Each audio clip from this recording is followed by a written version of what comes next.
secrecy. Sunny Joseph KPCC അധ്യക്ഷ പദവിയിൽ നിന്ന് മന്ത്രി പദവിയിലേക്ക് സണ്ണി ജോസഫ് എന്ന 73-കാരൻ 2001 കണ്ണൂരിലെ DCC പ്രസിഡന്റായി 2007 വരെ തുടർന്ന അദ്ദേഹം 2011 പേരാവൂരിൽ നിന്ന് നിയമസഭാംഗമായി.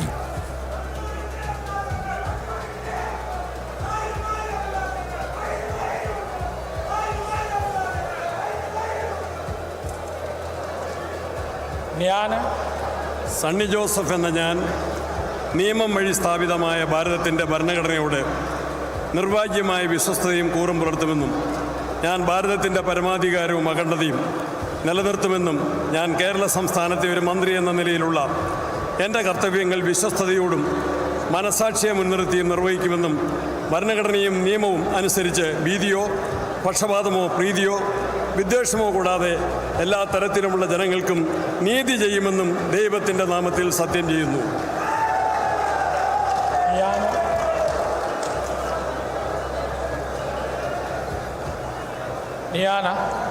സണ്ണി ജോസഫ് എന്ന ഞാൻ കേരള സംസ്ഥാനത്തെ ഒരു മന്ത്രി എന്ന നിലയിൽ എൻ്റെ പരിഗണനയിൽ കൊണ്ടുവരുന്നതോ എൻ്റെ അറിവിൽ വരുന്നതോ ആയ ഏതെങ്കിലും വിഷയം അങ്ങനെയുള്ള മന്ത്രി എന്ന നിലയിലുള്ള എൻ്റെ കർത്തവ്യങ്ങളുടെ മുറപ്രകാരമുള്ള നിർവഹണത്തിന് ആവശ്യമാകുന്നതൊഴികെ ഞാൻ ഏതെങ്കിലും ആളുകൾക്കോ നേരിട്ടോ നേരിട്ടല്ലാതെയോ അറിയിച്ചു കൊടുക്കുകയോ വെളിപ്പെടുത്തി കൊടുക്കുകയോ ചെയ്യുകയില്ല എന്ന് ദൈവത്തിൻ്റെ നാമത്തിൽ സത്യം ചെയ്യുന്നു.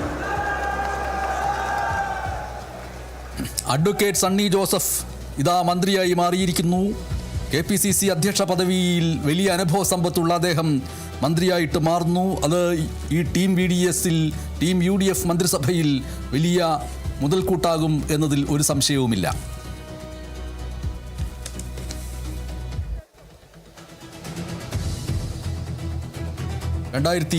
ിൽ കണ്ണൂർ DCC പ്രസിഡന്റായി,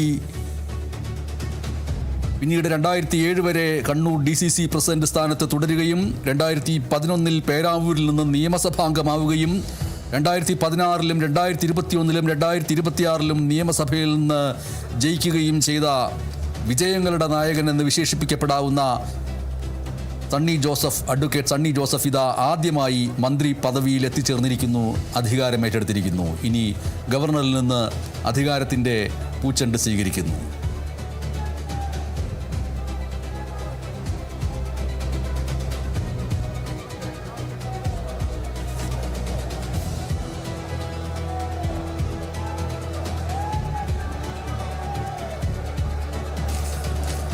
I now invite Sri K. Muralidharan, Minister Designate, to take the oath of office and oath of secrecy.